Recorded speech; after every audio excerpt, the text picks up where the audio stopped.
Hi everyone, thanks for coming. It's nice to see you all here. It's especially nice to see people here who were here on Monday, because when you give two lectures and no one from the first lecture comes to the second lecture, then that's very depressing. So I thought I would begin this talk by I started the lecture on Monday by telling a story about my grandfather. So I'm going to begin this lecture by telling a story about my father. In the 1960s, when he was about a college age, he decided he might want to get interested in philosophy. So he got a book out of the library and started reading it. And the author, early on in the book, asserted that in the 20th century, there had been a great leap forward in ethical understanding on the part of humankind. And this was very gratifying. And as evidence for this ethical improvement of the human race, the author said, just consider the way that we treat animals so much better than we used to, and that animals have become a subject of ethical concern for us. And then my father flipped back to the date the book was published and saw that it had been published just after World War II and the Holocaust. Concluded from this that the author was an idiot, returned the book to the library, and didn't think about philosophy for another 30 years until I grew up to be a philosopher. So in a sense, you can see why he might think that, right? We normally think that humans rank higher in our ethical understanding or ethical value system than animals do. But on the other hand, we also tend to think that the author of this book that my father discarded had a point, and that there is a kind of distinctively modern phenomenon of taking animals seriously as a subject of ethical concern and also as a subject of philosophical reflection. And a natural thought would be that this is because of Darwin, right? So Darwinism happens around the same time as Darwin, which is the 19th century. And because Darwin shows that there's a kind of continuity between humans and animals, especially certain animals like apes, we start warming up to the idea that whatever it is that gives us reason to value humans, should also give us reason to value animals. So for example, animals' experience of pain might be a lot like our experience of pain, or their capacity to suffer, even maybe emotionally or psychologically, might be a lot like our capacity to suffer. And since we don't like pain and suffering in humans, so we should not like it in animals, right? And then further, if you think about this a little bit further and you know something about the history of philosophy, you might think, oh, looking back to the history of philosophy, we actually see that a lot of famous philosophers had remarkably benighted views about animals. And here, first place prize, or maybe last place prize, would go to René Descartes, who is famous for having thought that animals are basically like machines, and even believed that when animals are writhing in pain, what they're doing is a sort of cunning mechanical demonstration of pain, but actually there's nothing going on and there's nobody home, right? So it'd be like a robot that was designed to writhe around, but there's nothing to get upset about if you see an animal in pain. Or going further back, you might think about Aristotle, who's famous for contrasting non-rational animals to rational humans and building his entire ethics around the concept of rationality, right? So everything in our lives that makes our lives valuable and successful and happy has to do with our rationality, and therefore ethical reflection shows us that not only don't animals figure in morality, but in a way they can't, because the whole point of morality is to maximize rationality and its resources. So what I want to try to convince you of in this lecture is that this is this kind of self-congratulatory view that modern philosophers, and in fact modern people, have improved over the people who lived until the very recent past by reflecting more seriously about animals, or really reflecting seriously on animals for the very first time. I want to convince you that that's not the case. And as the title may already have betrayed, the example I'm going to give you is philosophy in the Islamic world. if you want, when we get to the Q&A, we can talk about why I'm saying philosophy in the Islamic world rather than Islamic philosophy or some other phrase, but I won't let that detain us for now. However, I am going to start by talking about Greek philosophy. And briefly, I want to admit that also philosophers from the Islamic world are not the first philosophers to think in a kind of careful, generous, reflective way about animals. Actually, the first philosophers to do this were probably not Greeks at all. They were Indians. And this is not the topic of the lecture, but I just want to sort of briefly mention that if we're sort of casting our minds over, especially given the occasion that's organized by the Center for the Global South, it's worth mentioning that if we cast our minds over the history of philosophy globally, probably the first thing that leaps to mind in terms of philosophical reflection on why you shouldn't harm animals is India, not Greece or Islam, because India is famous for having traditions of vegetarianism and ahimsa, I mean non-violence, to both humans and animals, and sometimes even plants, actually. And I might actually, unless I may forget, but if I don't forget, I'm going to come back to mention that at the very end of the talk as well. But for now, it's just a kind of caveat that I haven't forgotten that that's a thing. Okay, but to start with Greek philosophy, which makes sense because as you're going to see, the reception of Greek philosophy is very important in the Islamic world. There are authors who wrote in ancient Greek who argue very strenuously for benevolence towards animals. And these are particularly Platonist philosophers or Pythagorean and Platonist philosophers. So if you go all the way back to early antiquity, to the period of the Pre-Socratics, there's a pre-Socratic philosopher named Pythagoras, about whom we don't know very much directly or reliably, but we know that his followers believed in reincarnation. So they even believe that humans can become other humans, but they also apparently believe that humans can become animals and vice versa. So in one pre-Socratic, probably because he's influenced by this Pythagorean tradition, a pre-Socratic named Empedocles, there's a fragment in which he imagines someone holding up their own son, bleeding and screaming, sacrificing the son and killing the son. And the point of this is that the son, when the son was a human, the son has died, and the son's been reborn as a sheep or something, and the father is now sacrificing the sheep and killing him again. Right? Maybe it's not a son, but it's some close relative. So this would give you a reason not to go around killing animals. You may be killing your father or your grandfather or your deceased child. Right? Again, I think a lot of people think that that's maybe a reason why Indians are vegetarians. That I actually tend to think that's not the real reason, but again, I might come back to that later. So now if we kind of go through the Pythagorean Platonic tradition, Plato doesn't really have any passages in his dialogues where he recommends being nice to animals. And in fact, when he talks about animals, he tends to say pretty nasty things about them. But he does say that you can be reincarnated as an animal. And then later, in late antiquity, we have two Platonists, Plutarch and Porphyry, who argue explicitly that animals should be kind of an object of our moral concern, or maybe not quite that.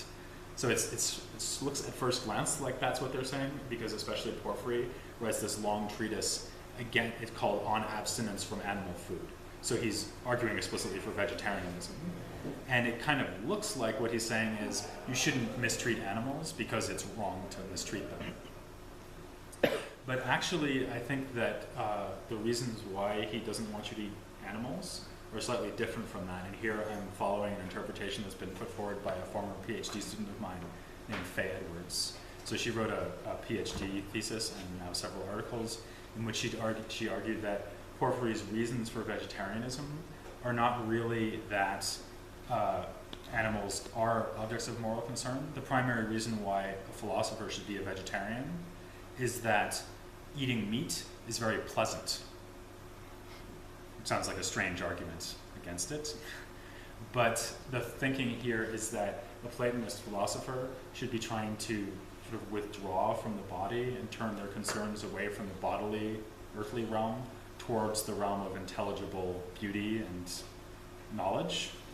And as he says, alluding to a passage in Plato, pleasure is like a nail that attaches your soul to your body. So what you should do when you eat is eat things that will keep your body alive, because it's wrong to kill yourself, but not in as unpleasant as possible a way, but not in a way that kind of exposes you to sort of lurid or extreme pleasures. And meat is such a pleasure. Now you might sort of think, well, McDonald's hamburgers, not really, right? They're actually kind of gross. So what's the problem?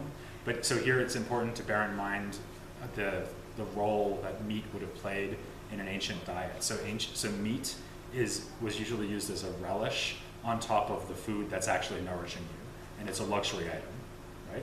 So the argument that Porphyry is given here, as I sometimes say, would also nowadays tell you not to eat organic hummus, right? It's like a fancy thing that's really nice and really tasty.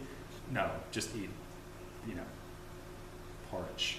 That's what you should eat. And not porridge with nice stuff on top, like meat, just porridge. Actually, that's what the Greeks ate. Porridge with stuff on top to make it palatable, like meat if you were rich.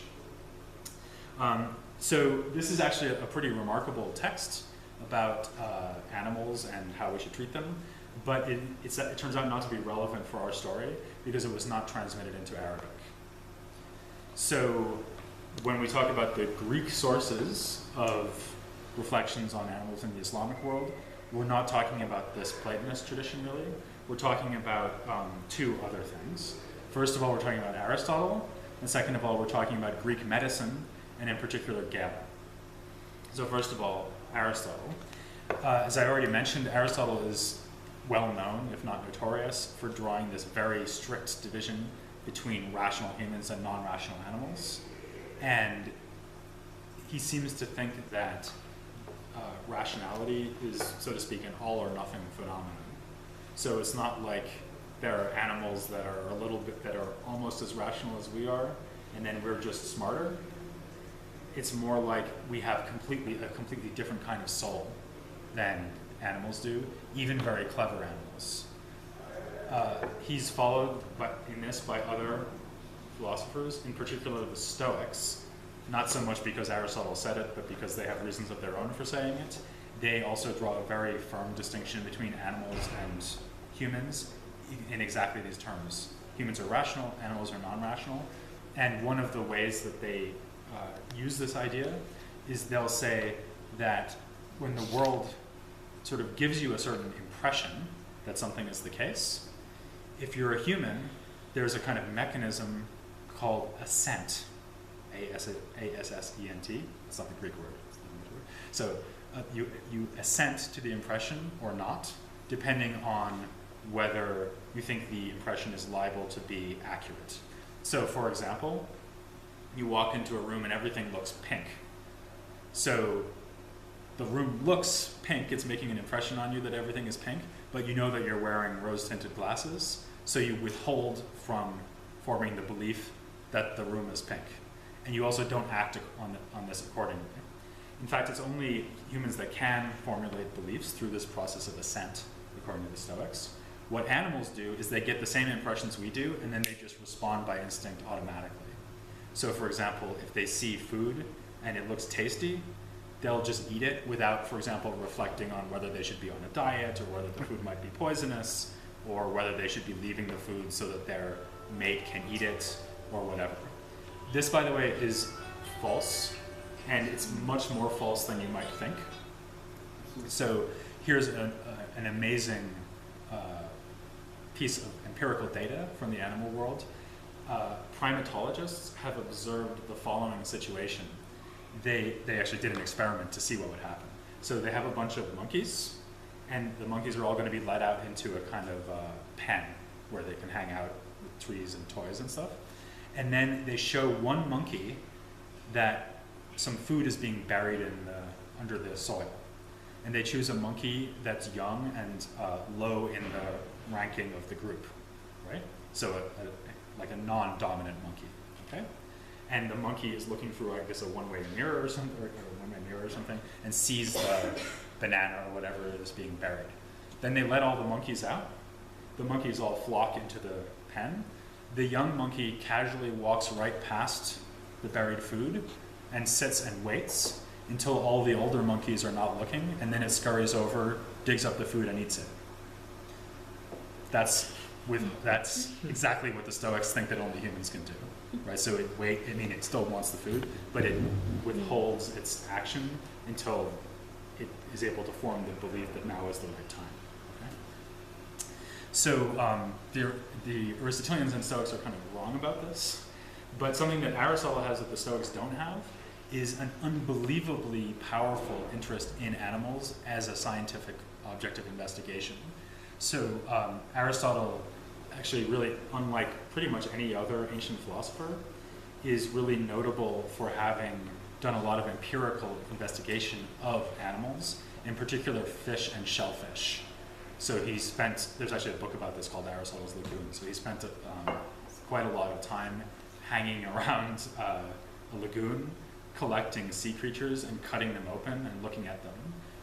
Actually, you can find later ancient philosophers sort of dismissing this and saying, oh, silly Aristotle wasting his time sort of dirtying his hands with these humble creatures when he should have been thinking about God or the forms or whatever, like we Platonists do. But actually, Aristotle kind of anticipates this attitude and answers it, because there's a passage in one of his works where he says that when you're choosing between whether to contemplate the heavens or the earthly animals, the heavens are very noble, but they're very hard to understand because they're so far away and so difficult for us to access. Whereas animals are right here, and they're also worthy of our scientific concern, not moral concern, but scientific concern. So we should dissect them and then write hundreds and hundreds of pages about what they're like, which is what he did. So there's a whole series of works by Aristotle on zoology in which he talks about the parts of animals, that's one of the titles, the generation of animals, the motion of animals, and the so-called history of animals. In other words, just reports about animal facts, some of which are quite fanciful because they come to him secondhand, some of which are true. And he made remarkable discoveries about animals, like how many stomachs various kinds of animals have, their mating habits, you name it. So with Aristotle, you get this incredibly robust body of information about animals, a lot of which is actually true. And that was almost completely ignored in later antiquity. There is a commentator on it from the Byzantine period, but basically Greek philosophers don't care about his zoological works. And they make no impression in Latin philosophy until the 13th century, but the Arabic-speaking world loves this.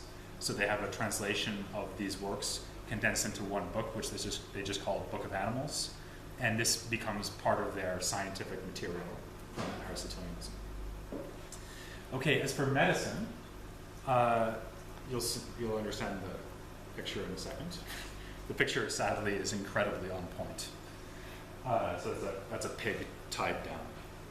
So Greek medicine is another major influence on Arabic science and Arabic philosophy.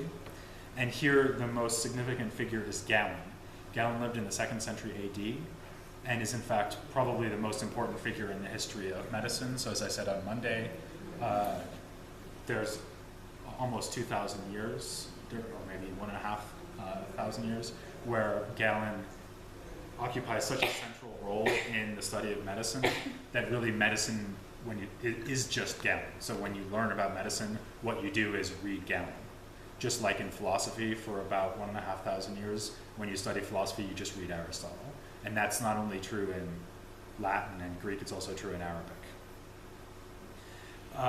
So Galen, of course, as a doctor, is interested in the anatomy and the healing of humans. So he's not a veterinarian, and he doesn't write works on veterinary medicine.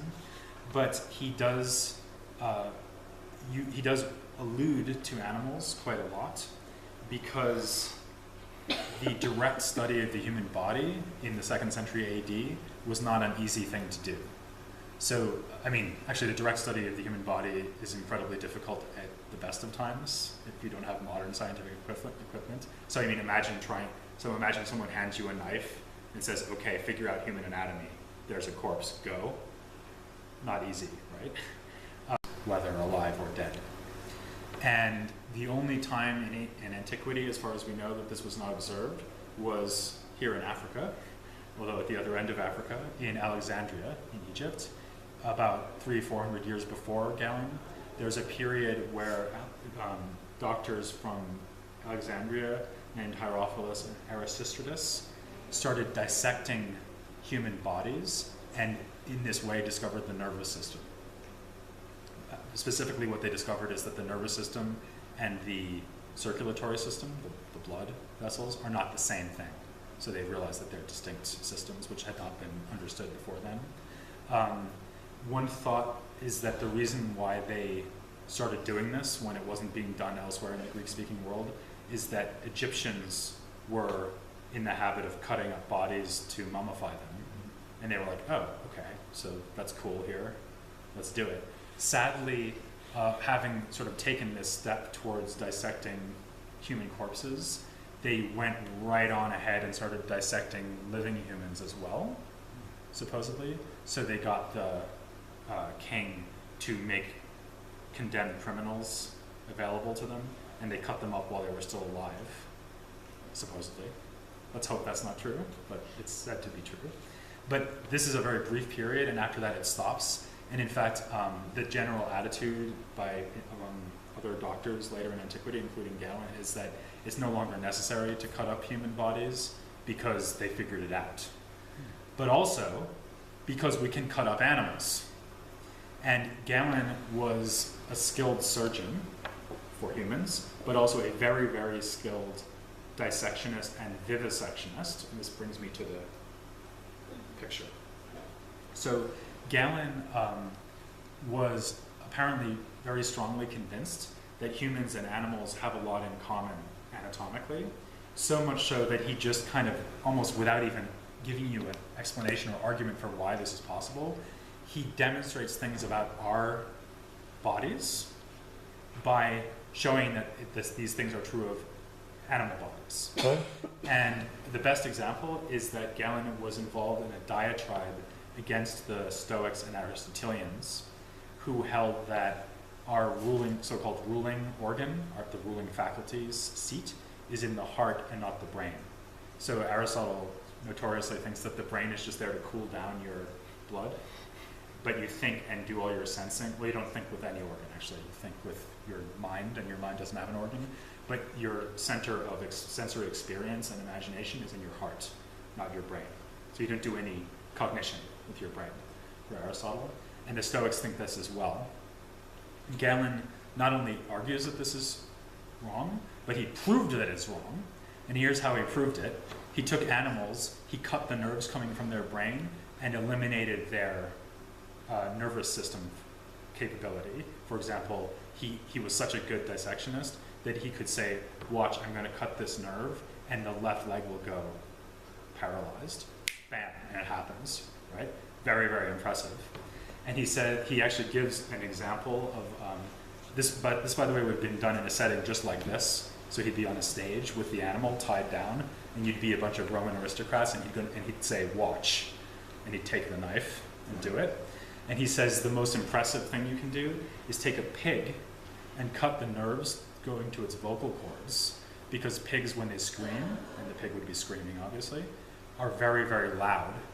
So when you cut the nerve to the vocal cord, when it falls silent, it's extremely impressive. Obviously, this was not cleared by an ethics committee, but it is in fact, it's kind of horrific, admittedly, but it was a huge scientific breakthrough. In addition to that, though, Galen writes works on ethics, not very much, but he writes a little bit about ethics, where he goes so far as to compare human ethical traits and characteristics to that of animals. So he says you can tell that different people have different kind of inborn, innate ethical tendencies because they are naturally courageous, like the lion, or clever, like the fox.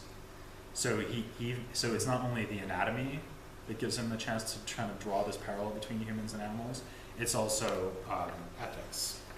And another thing that's going to be passed on to the Arabic-speaking world is a very firm conviction that animals are cunningly well designed by nature, which is the theme of a work he wrote called On the Usefulness of the Parts, where he talks about, and here's mostly thinking of human parts, but the point goes for animals as well. So all the different organs are perfectly designed for their function. So for example, your eyebrows stop rain from running into your eyes, and so on. And your hair keeps you warm, or at least it would if you had any, and so on. This, of course, is also a theme in Aristotle's zoology. So Aristotle, as I mentioned, wrote a work called Parts of Animals, and that again is very strong on the teleological, in other words, goal-oriented design of organs, both of humans and animals. So this is something that's kind of just fundamental to the understanding of animals that you get in Islamic philosophy, or I should say philosophy in the Islamic world. Oh, but before we get to that, let me also say something about the kind of indigenous background for philosophy in the Islamic world. Actually, there's a lot I could say about that, but I'm just going to focus on some themes from the Quran. Because with the Quran, you get something that is only implicitly present in this Greek material. Probably the closest thing you would get is Galen, because when Galen talks about nature designing organs of humans and animals, that sounds a little bit like he's talking about God. And in fact, he even uses Plato's word craftsman, demiurge, which Plato had applied to the maker of the cosmos. But in the Quran, you get much more explicitly the idea that God obviously created everything, but in particular, for our purposes, he creates animals, and he has a specific purpose in mind when he creates them. So one of the things this is going to do is reinforce this Galenic Aristotelian idea that animal parts are well designed, because the Quran points to animals and animal design as a powerful testimony of God's wisdom. But another thing that it's going to do is suggest that animals are actually here for us, so they were made for our purposes. I won't read this first passage out, but you can read it. And as you can see, it's basically a list of all the useful things animals do for humans. Okay? So the idea here would be a kind of anthropocentric one, in which animals were put on our service. And you might think, okay, actually, that if anything suggests that we can do whatever we want with animals, except that there are other passages where the Quran tells us that animals have some more direct relationship to God. And this is the most interesting one, since I will read. And there is no creature on the earth or bird that flies with its wings, except that they are communities like you. Unto their Lord they will be gathered. And that strongly suggests that groups of animals, and it sounds like God, it sounds like the Quran is talking here about species of animals, right, like species of birds. And it calls them umam, which means nations or communities. So it's almost like they're pseudo-political entities. And they are apparently subject to God's dominion. And it even sounds like they're going to have an afterlife, like we will. In fact, this is picked up in this and other passages are picked up in a lot of later literature in Islamic theology, which is in Arabic called kalam. You often get the idea that animals will in fact be resurrected in the afterlife, just like we will. And you even get reflections like, what will happen to the animal that has suffered by being torn to bits by some carnivore? Answer, God will make it up to them and redeem their suffering by giving them nice food in paradise. Right? What will happen with the snakes and scorpions and carnivores that have caused pain to other animals? They won't be directly punished, but they'll have to work it off by tormenting sinners in hell. Right? So they'll be put to work to kind of work off the bad karma, one might almost say, that they've built up here on earth.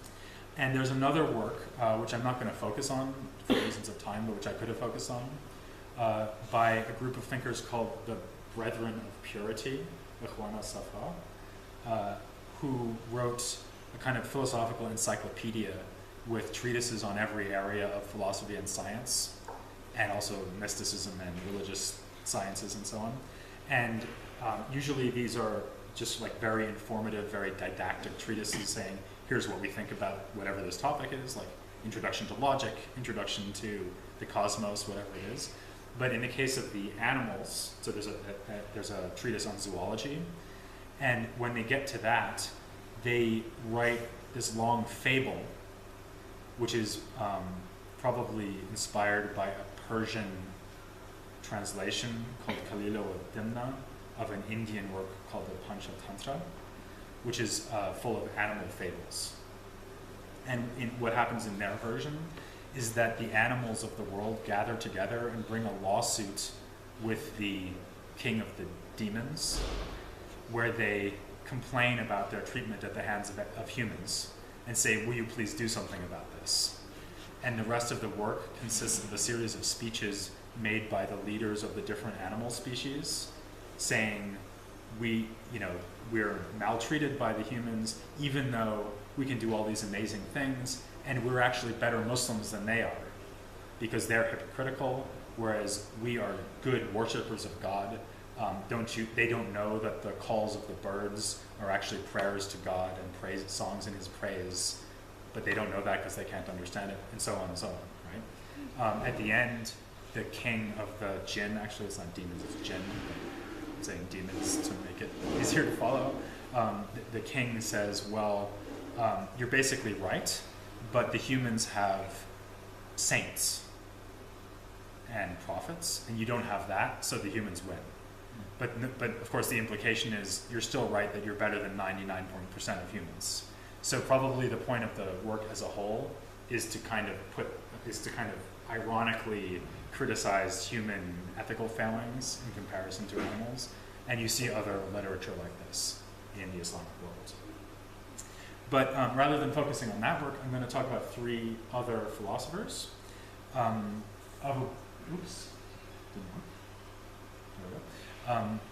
to use the joke I used on Monday, because people laughed, this is in fact exactly what they look like.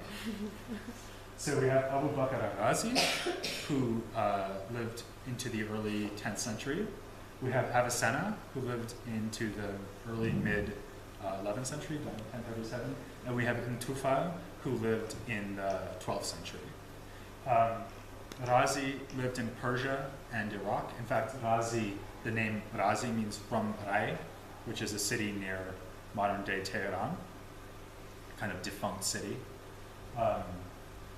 So, a city that's like someone who's lost all their James Brown records, defunct. So he ran a hospital in both Rai in Persia and in Baghdad in Iraq.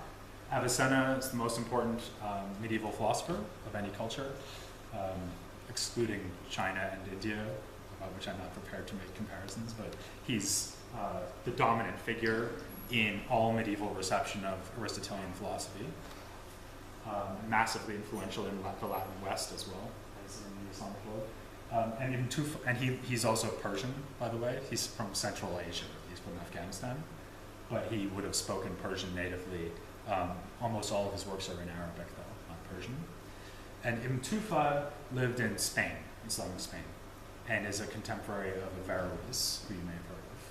So this is a kind of chronological and geographical spread of figures. So to take Razi first, he died in 925, and he is primarily, I'm actually just finishing up a book about him, so I have lots to say about him, but I'll try to contain myself. So Razi, I always say the first thing you need to know about Razi is that although he's a very interesting figure philosophically speaking, he is primarily a doctor. So as I said, he ran hospitals in these two cities where he lived, and he wrote very, very extensively on medicine. His medical writings are voluminously extant. We have lots and lots of that, whereas his philosophy is mostly lost because it was thought to be either unconvincing or worse, heretical, and so it wasn't really transmitted. So we mostly know about his philosophical ideas through the reports of other authors who are saying, isn't it appalling that the heretic Razi said such and such? And then we have this kind of quotes of his teachings. What we do have, though, is, like I say, these medical works. and then two philosophical works, which are about ethics, which are going to be important, and one work that's kind of halfway between medicine and philosophy, called Shukuk ala Jalinos, which means the doubts about Galen, which is actually just appearing this month or so in a new edition with French translation by someone named Pauline Cochet, which is really worth checking out. It's an amazing work. And so what this is he basically quotes, he has encyclopedic knowledge of Galen. He wrote commentaries on Galen, and he quotes from Galen all the time in his medicine. And he goes through Galen's works and quotes things Galen says that aren't convincing or that contradict other things that Galen says, hence doubts about Galen. Okay. We can turn to both the medical writings and the philosophical ethical writings and this work, Doubts About Galen, to a variety of passages that are about animals.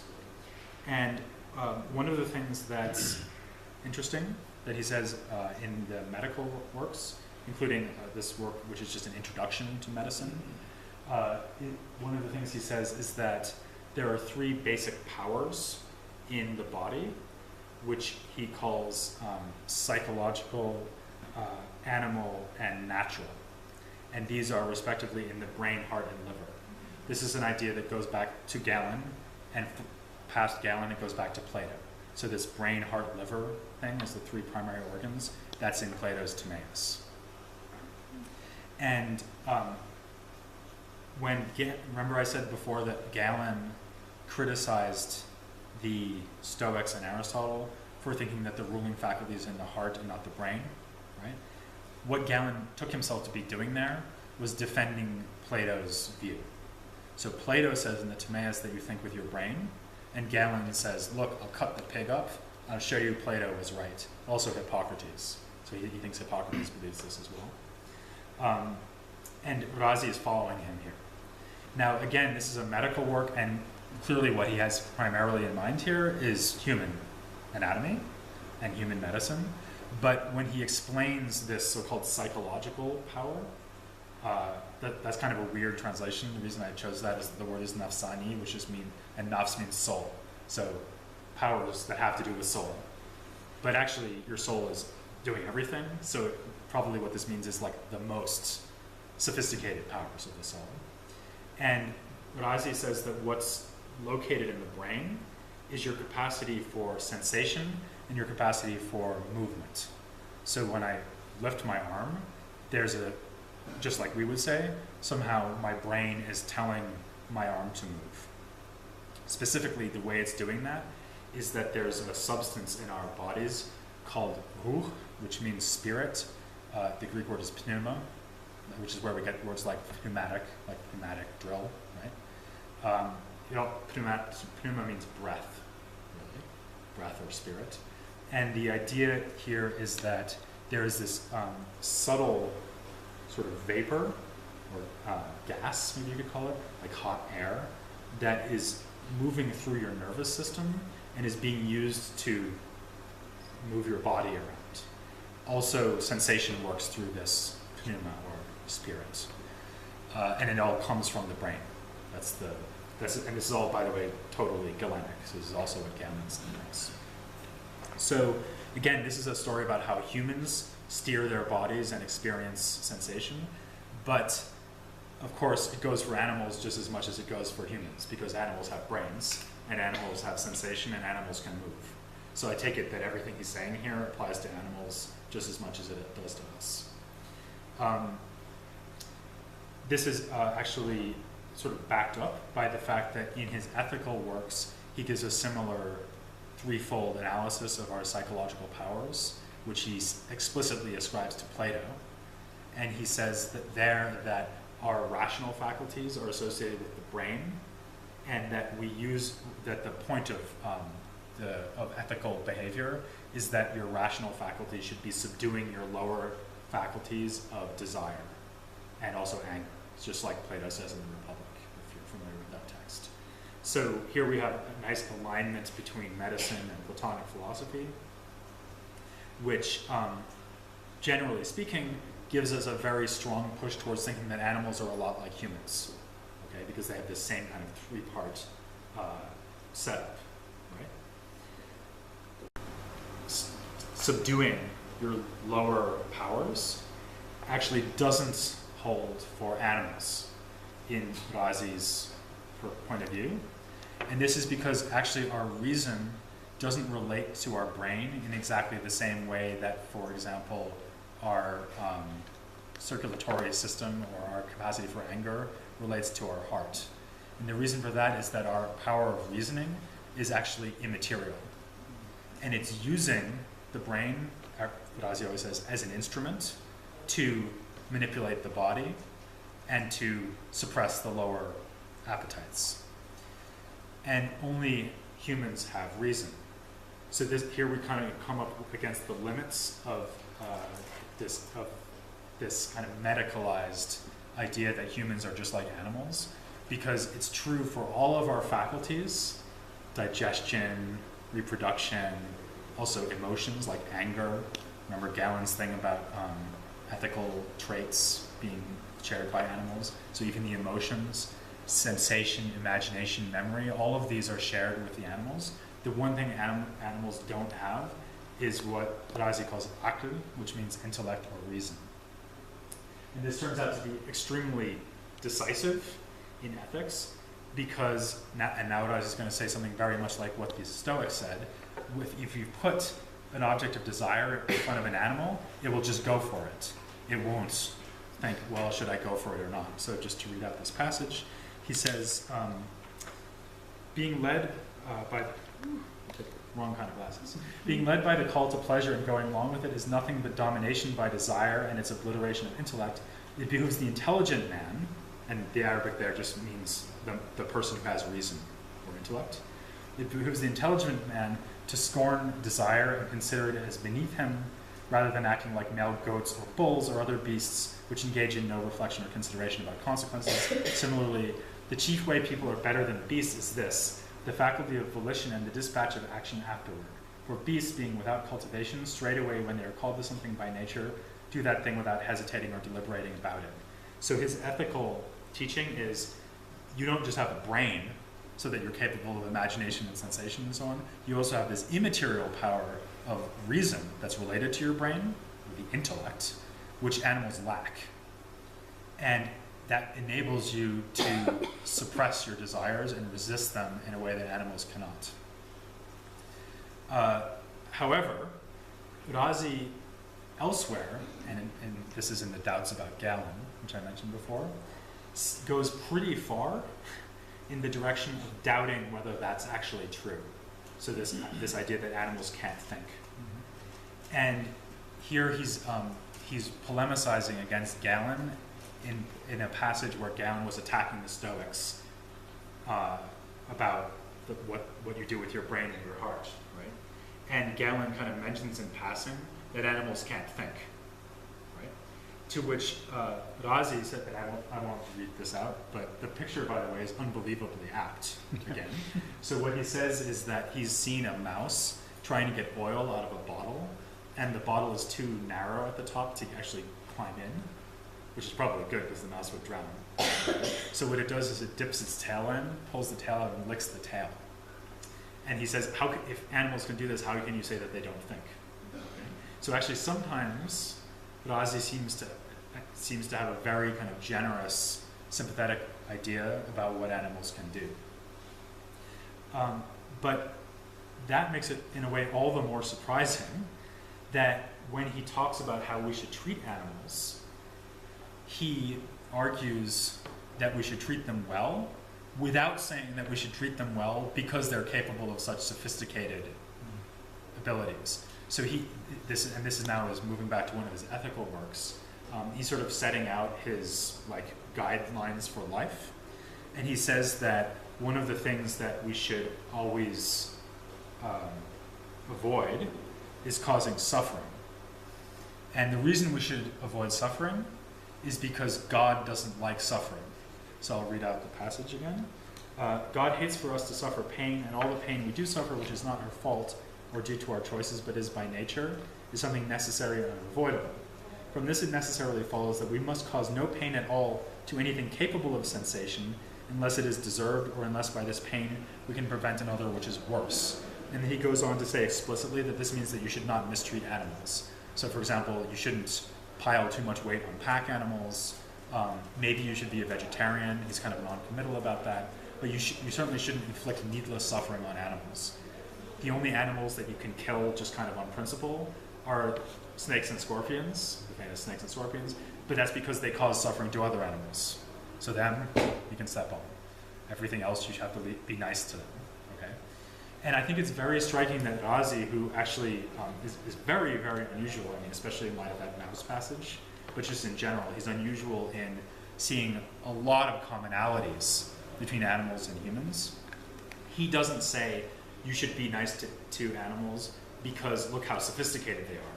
He says you should be nice to animals because God wants you to, right? He's nice to them, so you should be nice to them too. That's basically the argument. And I think this is a kind of typical feature of pre-modern reflection on animal ethics, that when they do say that you should be benevolent towards animals, they usually don't say it for the reasons that we would. They say it on the basis of something else. So we've already seen, for example, in late antiquity, this idea that you shouldn't eat meat because it tastes good. I mean, when was the last time you heard a vegetarian say that? Right? Like, Achille, you're a vegetarian. Yes? You're even a vegan. You would not say that. Exactly. Thank you. I was worried you were going to say, oh, of course I would say that. No, I can understand. Right. Yeah, it's perfectly cogent argument, but most people don't think avoiding pleasure is an important goal in life. Okay.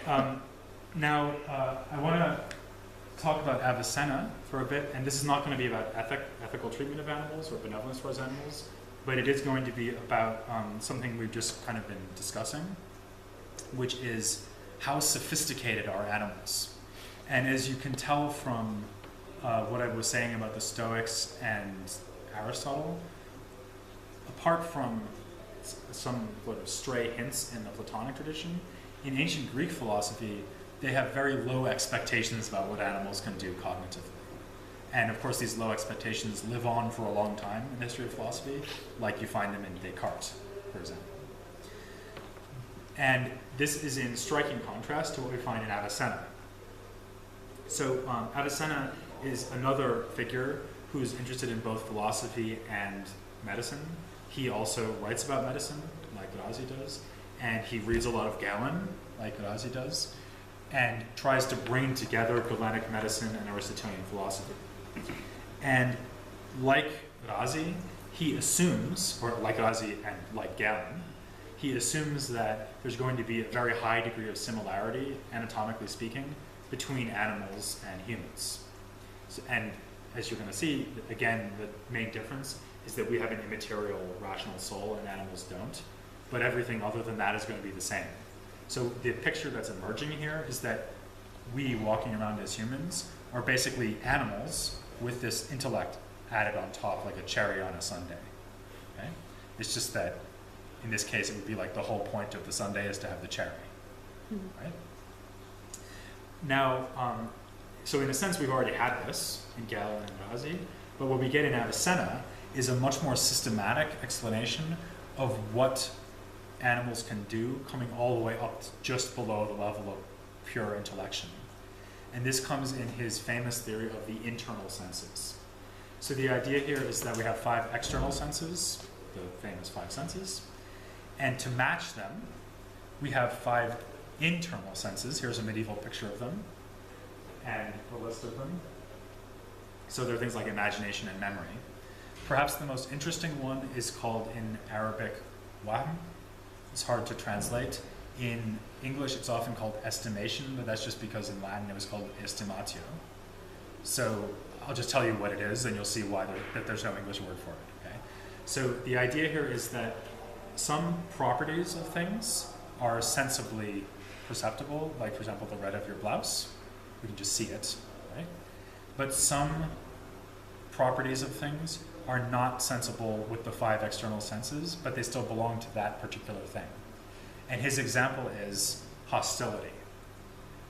And he uses an animal to illustrate this. When the sheep sees the wolf, the sheep sees the wolf's grayness, maybe its motion and stuff, but that's not why it runs. The reason it runs is that it perceives, we might see it sees, the wolf's hostility. In other words, the fact that the wolf wants to eat it. But it doesn't literally see the hostility because you cannot see hostility, yet somehow it perceives the wolf's hostility. How does it do this? With this faculty called wang. So it's a perception of the particular properties or particular things that are non-sensibly perceptible. So as I say, there's no English word for this. Right? Now I think it's actually extremely telling that Avicenna uses an animal example to prove this. And by the way, this example is repeated over and over in later philosophy. It appears in many, many Latin scholastic philosophers, and it also appears in Descartes. So Descartes is still talking about the wolf making the sheep run away. The sad ending, by the way, is that, sheep aren't very fast. So after all of this cognitive sophistication, the wolf's probably going to catch the sheep anyway. But it's still a good example. So the last thing the sheep does while it's breathing is use this power. So what this shows you, I think, is that Avicenna, under the influence of Aristotle and Galen, but also now thinking on his, because he really invented this idea, he's sort of looking at the empirical data, and he's thinking, much as Razi did with the mouse and the oil, he's thinking, gosh, animals can do pretty much everything we can do. What can they not do? They can't do philosophy. So this is why I kept emphasizing that, like, the red of your shirt and the hostility of the wolf are particular properties of particular things. So the hostility of this wolf is what the sheep sees. What the sheep cannot do is think, wolves in general are hostile to me and my ovine, is that the word? Mm-hmm. My sheeply compatriots. Why would that be? Oh, well, because they're carnivorous and we're tasty, yada, yada, yada. Sheep don't think at the universal level. And actually, here I'm going to go back to the Greek tradition just for 1 second, because there's a Byzantine commentator, an early Byzantine commentator on Aristotle. Great name. His name is David the Invincible. I mentioned on the Monday lecture that there were Greek translations into Armenian. They were done by David the Invincible. And he, in one of his commentaries on Aristotle, he says, you can tell that animals can't think universally, at like a universal level, from the fact that when you kill one rooster, the other chickens don't panic. Because they can't think, oh, wait, the farmer killed that chicken, I'm a chicken. Because they don't know that they're chickens, right? I love this example. So really the difference between us and animals is nothing to do with any kind of cognitive activity that we usually do every day. It's only the cognitive activity that we do when we're doing science, right? So when we think about universals, the generalities of things, and of course most humans don't do this. So most humans, because they don't do science, they're not philosophers, they are like animals. I'll come back to that in a minute. Last philosopher. Do I still have like 5-10 minutes? Is that okay? Yeah, that's good. 5 minutes. Yeah. He's super easy. Okay. So my last philosopher, Tufa, died in 1185. Like I said, he lived in Muslim Spain, and he was an acquaintance of the famous Aristotelian commentator Averroes, known to his friends as Ibn Rushd. And he is really only known for one work, which is actually the one book that I recommend anyone to read if they want to read like one thing from the Islamic philosophical tradition. Read his book. It's a great introduction to the whole kind of field, and it's really entertaining as well. So here's the idea. It's called Hayy ibn Yaqzan, and it's named after the main character. So it's not a philosophical treatise, it's a story. And the story is that this guy, Hayy ibn Yaqzan, is spontaneously generated on a deserted island.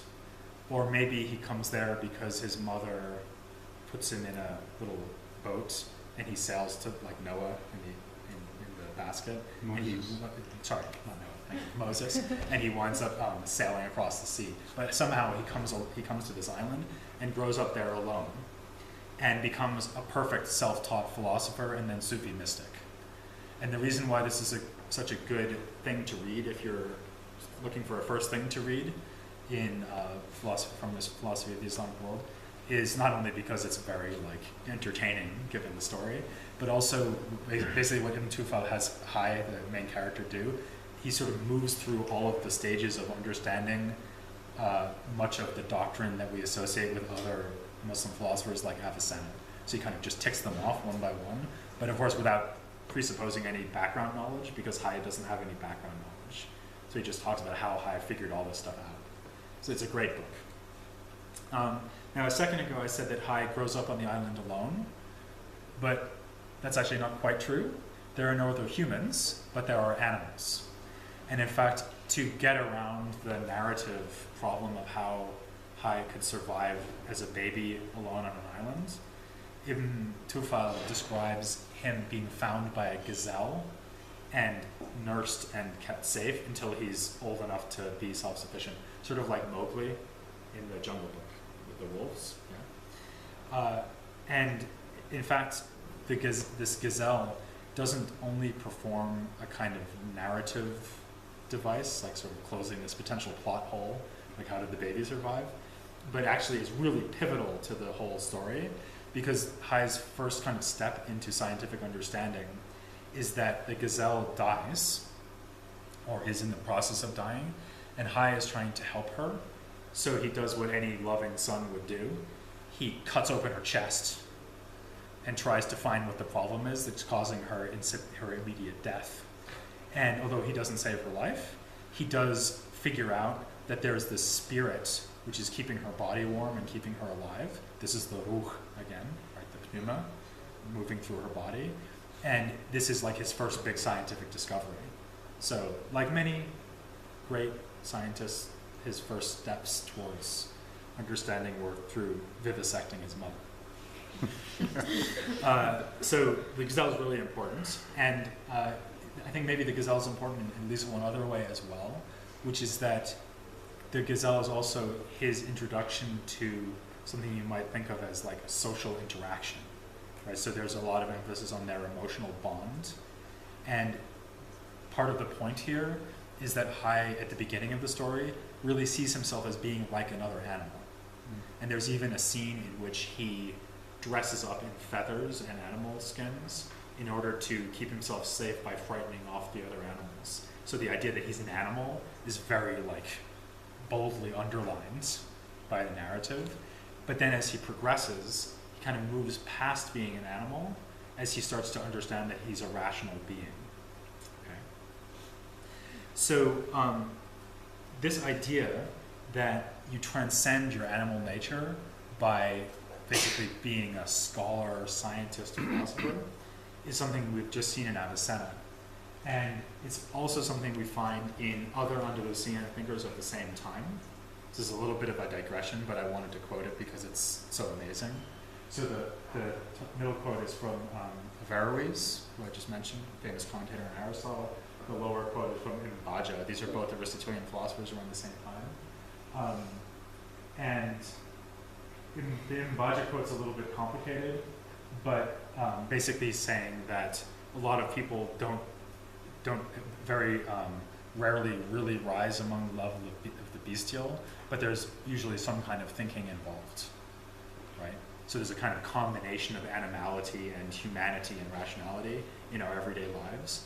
Whereas Averroes says something really striking, so I'll read this out. The name human is predicated equivocally of a human being who is perfected by speculative science and of one who is not perfected by it or who does not have aptitude to be perfected by it. So what is that? That sounds kind of technical. What is he saying? He's saying that since the highest function and the definitive function of humans is this kind of universal reflection, scientific thoughts, deep understanding that only humans have because only humans have intellect, if you don't use that, you're not really a human. Just like a hammer that can't really bang in nails isn't really a hammer. Or actually, the example he would be thinking of is something from Aristotle. There's a famous passage in Aristotle. The eye of a statue isn't really an eye. It's only homonymously an eye, so you call it an eye. That's the same name as an eye. But it's not really an eye because it doesn't fulfill the function of an eye, namely seeing. So just as the eye of a statue doesn't really see and isn't really an eye, therefore, a human who doesn't do philosophy isn't really human, isn't human in the full sense. So those of you who are philosophy majors, well done, you're humans. Those of you who are not, you still have time. So now this I think raises many, many issues. Like obviously it's absurdly elitist, especially when you consider that, the percentage of humans in medieval Islamic society who were even literate, never mind doing philosophy, was very, very small. So he's basically saying that almost all humans aren't really proper humans. And you might think that, like, you might immediately start thinking, oh my God, this is terrible, like this could argue for like enslaving mass populations, it sounds really bad, and maybe it is really bad. But on the other hand, it might occasion the thought that our attitudes towards non-human animals and towards other humans should actually be quite similar. Because if I am not allowed to eat my neighbor who's at the same level as a cow, why am I allowed to eat a cow? Right? So in this way, this kind of elite, like you could have this sort of hyper-elitist version of vegetarianism, where you say, well, the reason I don't eat animals is that I don't eat humans either, and most humans I know are basically animals. So this would be the Averroist. He never says this, I'm just saying it's a possible rationale for vegetarianism from the work of Averroist. But in Ibn Tufa, we find a different rationale for being nice to animals. So there's a kind of phase in Hai's career. So he keeps sort of improving all the time, right? Sort of learning more and more. And at one point, he comes to understand that God exists and that God exercises providence over the entire universe. And he thinks, well, if God is exercising providence over the entire universe, then so should I, in my own minimal way. And so he goes around the island, like literally like sort of pulling the thorns out of the paws of lions, that kind of thing. So he, for example, he helps sick animals. He becomes not only a vegetarian, not only a vegan, he becomes what we would call a fruitarian. So he doesn't eat anything that would kill the plant that gives the food. So he only eats berries and fruits and nuts, basically. He does things like moving plants gently out of the way so they don't throw too much shade on other plants so that the other plant can flourish. So he's basically like tending to the entire island like a benevolent gardener. And here's the rationale for this. Hai proceeded to contemplate all types of animals and how he gave each thing its nature and then gave guidance in its use. Had God not guided the animals to use those organs that were created for them in the ways that provide the benefits for which they were intended, animals would not have benefited from these organs and they would have been most burdensome to them. Thereby Hai came to know that he was the most generous and most compassionate. So notice that here, this passage brings together a lot of the themes I've been talking about. So we have the teleological design of animal bodies being used as an argument to show that God is providential. Then we have the idea that we should imitate God by being providential ourselves, and that gives us the idea of being benevolent to animals. Okay? So all this teleology and zoology is in the background here, and is having this direct ethical payoff. Notice, however, that, again, the reason we're getting for benevolence towards animals is kind of odd from our point of view, or maybe indirect, because it's not, for example, an appeal to animal interests, or to say nothing of something like animal rights, like some animal activists would say nowadays. It's an appeal to the idea that our relationship to the rest of the world, and animals in particular, should be like God's relationship to the world, which is an idea we already got in Razi, but here worked out, I think, in more detail. And in a way, the limitations of this kind of approach are seen in the fact that as the story goes on, Hai transcends this stage as well and becomes a Sufi mystic and just goes and sits in a cave. Because if the idea is to get as close as possible to God, the worry here might be, well, there might be better ways of getting close to God than helping plants and animals. It might be that the best way to get close to God and be like him is to be a sort of unmoving mind, which is what he thinks God is, and or to have mystical insight or union with God. which is the ultimate goal in this work. Okay. I promised to come back at the very end to India, and I want to do that now just by way of pointing out that I think there's a kind of similar thing that happens, because in my opinion, the reasons given for benevolence towards animals, at least in classical Indian thought, are usually not, again, they're not appeals to animal interests or even something like suffering. Rather, it's an expression of this ethic of ahimsa, non-violence, which tells you to not be violent to anything. So in fact, not even inanimate objects. So it would be violence in this perspective to lose your anger and kick a stone. And the stone doesn't have rights, interests, the capacity to suffer. What that shows you is that the point of living in accordance with ahimsa is to avoid compromising your own purity as an ethical agent. And there's a lot to be said about this, but this explains why in Jainism and Buddhism, it's often, or in fact it's generally permitted for renouncer monks to allow other people to do things that they wouldn't do on their behalf, like, for example, cook food. So in Jainism, you shouldn't handle fire if you're a Jain monk, because animals will fly into the fire and burst into flames, which is not good for the animals. It's violence. So handling fire is intrinsically violent, but they will take food that's been prepared by someone who's cooking with fire, usually with the proviso that the person cannot have had the monk in mind when they were preparing the food, right? But they can still benefit from it. And in real life, of course, we know this is going to happen every day, because otherwise they'd be starving to death, right? So why is this okay? So you might think this sounds incredibly hypocritical, and in fact, I think people often do accuse them of being hypocritical, but it's not hypocritical at all, because the reasoning is not what you think it is. So the reasoning isn't, I'm trying to minimize suffering across the entire universe. The reasoning is, I'm trying to avoid inflicting suffering because it causes bad karma. That's the original thought. Okay? And if you acquire bad karma by cooking something, and then I eat it, as long as I didn't get you to do it, I'm in the clear, right?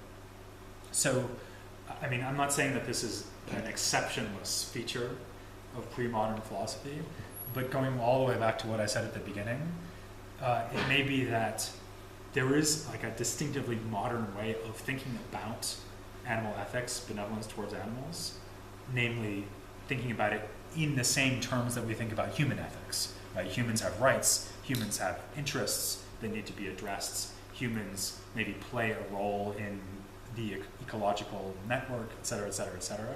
So there's all these reasons you get nowadays to motivate animal ethics, and they don't seem to do that in the traditions that I've been talking about. But in a way, it's even more interesting to look at this because they're addressing the same topic and reaching similar conclusions, but for entirely different reasons. Thanks very much. Thank you.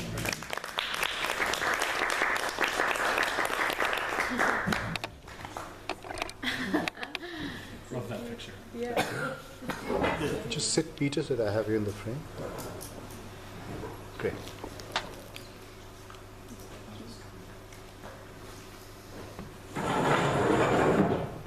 Sorry. No violence. Yeah, thank you so much again for that extraordinarily erudite yet precise lecture, because we feel at the end of the lecture that now we have a command over a set of texts and a set of thinkers. So I hope we retain that illusion for some more time. One of the interesting things about India is that, as you know, a lot of the Vedic period was premised on animal sacrifice. So the sacrifice involved not only offerings into the fire of clarified butter and so on, also of animals. And one of the Sanskrit words for guest is gogna, that the person for whom a cow is killed, and so on. So Buddhism and Jainism in the 6th century then introduced this idea of compassion, non-violence, and so on. So the idea of vegetarianism or relation to animals is not really Hindu, it comes from Buddhism and Jainism. And India is resolutely majority meat eaters. That's something, it's a we tend to think Indians are vegetarians, and not over 60% of Indians are meat eaters, contemporary Indians. So there's a whole set of ideas around that. But to get back to the talk, I think it's largely these ideas of the Anthropocene right now in social theory which have brought back the idea of human-animal relations, because it's increasingly being seen that it's human action on the world, human hubris, human greed, which have generated a series of crises, including current global warming, which has entailed the need to think through the relation between humans, non-human actors, and animals. So there's a resurgence of interest. So it's interesting for us to have you do the lecture. But one of the things that struck me in what you talked about was also about the limits of empathy. So while one might think that one needs to recognize recognize animals as also being God's creations, that the difference between animals and humans is one of intellect and possession of akla, for example. Is there a similar relation to birds and insects? And so, for example, you can stamp on a scorpion, without a thought, because it's an insect, and therefore you don't need to deal with this. So for me, it's interesting what happens in the Christian argument, right? So when you think about the great chain of being idea, right? So thinking about the 12th, 13th, 14th century, insects are very much considered creatures of God, right? So you would have an ecclesiastical court. So if you have a boll weevil blight on crops, the boll weevils would be seen as sentient creatures because they are creatures of God and therefore responsible for their act, and they would be summoned to ecclesiastical courts. And then a lawyer would have to make the case, well, alas, these creatures are so small, the distance is so large, they couldn't possibly make their way to court, and so on and so forth. So there's a whole set of arguments there in the great chain of being, which actually survives in many senses almost till the 19th century. So you have Robert Evans's book on the criminal prosecution of animals in England in the 19th century, where horses and pigs are taken to court in England. Right? So what happens here, right? Where in the Christian tradition or in the Christian ecclesiastical tradition, there appears to be a recognition of the sentience of insects and birds and all kinds of animals and their capacity to think through questions of right and wrong. So that's a question that puzzles me. And then finally, when we think about birds and insects and so on, what do we do with books within the Islamic tradition, which actually then, whether it's the version of the Panchatantra or it's Farid al-Din Attar on the Conference of Birds, where it is the birds and animals are anthropomorphized. So they actually do possess intellect. Right. And then they become exemplars of forms of governance, forms of behavior, forms of reflection, intellection, and so on. Yeah, right. Okay. So in answer to all that, I have a joke and two comments. So the joke is, so the word in Sanskrit for cow in Sanskrit is go. Yeah. Right?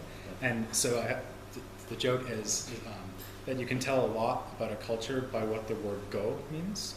So in India it means cow. In Japan it means an incredibly elegant and sophisticated board game. And in America it means what you can't pass when you're playing Monopoly. Okay. So so then a couple of comments in answer to your questions. So one thing that is a sort of corollary of the kind of arguments we got for benevolence towards animals in all the traditions I mentioned, I think including India, is that it doesn't matter how sophisticated the animal is. And this is actually a really striking difference between, and in fact, and this is in a way, I'm glad you pointed this out, because this was kind of what I was driving at by going into all this detail about Avicenna with the internal senses and everything. So they've got a much more sophisticated understanding of what animals are like cognitively, but they don't really appeal to that when they're doing the animal ethics issue. And I guess the reason that they don't is precisely that they're not trying to sort of find ways to see animals as having the same kind of ethical standing that we do. Because the reason to be benevolent towards them is something else. It's not that they're, for example, good at thinking. And that's a real difference from the modern day point of view. So actually, if you sort of think about like the vegetarian who's still willing to kill mosquitoes, that's a pretty familiar phenomenon, and we kind of think that that makes sense because like it's just a mosquito, right? Mosquitoes are annoying, so it sort of makes sense to us that you might be unwilling to kill a chimpanzee. Probably we'd all be unwilling to kill a chimpanzee actually, and a vegetarian might be unwilling to kill a chicken or a cow, but willing to kill a vegetarian. Sorry. Freudian slip. Carnival. A mosquito, or another, a really clear case would be pescatarians, or fish and hypocrites. Yeah. So these are people who eat fish but not other meats. And one thought behind that might be fish aren't sophisticated enough for me to care about. So I think that kind of scale of nature idea, the great chain of being thought, is, it's not that it's absent from these traditions. Of course, these traditions gave rise to it, but it's not the reason why they're recommending benevolence. And then what was the last point was. Well, actually, it was. You can move on. One of the. Anthropomorphized. Yeah. That. Oh, yeah, the anthropomorphizing text. Yeah, exactly. So yeah, there's actually a whole dimension to the project we're doing on animals, where we have to think about that. So what does it mean to anthropomorphize animals? And this is, of course, something that happens in all kinds of traditions, so not just India and Islam, but also think about Aesop's fables, for example. There's also medieval fables and stories about animals, like Renard the fox. This is really interesting case where he tricks other animals. And I mean, I think that in a way, it's hard to know what to make of that at a philosophical level, just because it's so clear that what they're doing there is using animals to say something about humans. So what if anything they're trying to say about animals, real animals, is not so clear. But on the other hand, you might think it's philosophically significant that they just take it as obvious that readers will unproblematically be able to accept a talking fox is really clever, and a talking cow is really nice but sort of slow, or whatever it is. And that might go back to Galen's point about ethical traits of humans being found in animals as well. So there are maybe, I think you have to handle that kind of material delicately, but it's definitely interesting and relevant. Right, and it actually poses a puzzle at the heart of this, where the distinction between humans and animals is that animals do not possess that level of intellect, and why have a whole slew of stories in which animals are seen as having the Absolutely. Intellect and discrimination of humans. So, Actually, one thing that text I mentioned by Ikhwan Safa, the Brethren of Purity, where the law case with the animals against the humans, right? Something that's really amazing about that text is that it has a preface in which they kind of come along with the standard story about animals being non-rational, et cetera, and then they have this long treatise with talking animals. It's like, guys, hello, what's going on? Did different brothers write the preface of the story, or what? So that's kind of puzzling. So we'll take questions, and we can take questions in sets of 3 maybe, and then Peter can respond, or if there is a resounding silence after the first question, you just answer the first, and then you wait until others catch their breath. So, 3, very good. So, Samantha, Ashil, and then Colette. Thank you so much for that. It was really interesting. Forgive me if I missed this while you were talking, but you said that the reason we should, in this tradition, the reason that we should treat animals well is that we should imitate God's benevolent treatment of the animals in our treatment. And I was just wondering what the reasons were for treating humans benevolently. Oh. Just as a way of distinguishing animals from humans, and if ethics does eventually come back to the divine commands in some way, does the reason not come back to the same thing in the end? That's a great point, yeah. So, actually, we're going to do all 3. Okay. Thank you so much for this amazing talk. I have 1,000 questions. I'll ask one. Thank you. You say one doesn't have there is no English word to describe it. I'm just wondering about your best guesses in terms of how you could explain it in English. Sounds like something like an animal's or thing's nature, but it seems like people thought that there's something beyond that. So, that right now. Correct. I actually have a very similar question to the first, but I had another question. I'm not philosophically trained. I haven't reached my human class. Not fully Russian. Never I'm a apologize. So, Not yet. so I have a text from you, but it was going back to Abu Bakr al-Razi. He had this odd phrase when he was justifying the separation of animal and human, where he talks about beasts being without cultivation. Yeah. And it just seemed like a very strange phrase, and I wondered what I what's think going it's on in probably presumably the Arabic. adab, which means like learning, or could even mean sort of literary. Adab is actually another word that's hard to translate. Sometimes it's just translated into French as berzette. So like cultivation in the sense of like high refinement. It's just so strange because it almost implies that there could be a process, whereas animals are supposed to not have that process available to them because the faculty is not there to develop. Yeah. So it seemed like an odd thing. Why put that in there at all? Unless it's simply conventional. It's a way of speaking. Yeah, I think it's about, so if you think about it in terms of cultivation in the sense of sort of refinement and culture, then you can see what he might mean. So, because what he's imagining we have that animals don't is this ability to contain yourself and withdraw from obvious pleasures, and this is what the gentleman does. So there actually is that Comportment, faculty yeah. for cultivation. Yeah. Not that they don't cultivate, but they, Yeah. yeah. So maybe something like, you know how when dinner is served in fine settings, you don't eat until everyone's been served, and maybe you don't even eat until like grace has been said or whatever has to happen before you can eat. So everyone just sits there very politely, and so what he's thinking is an animal would never do that. So going back to Bananas.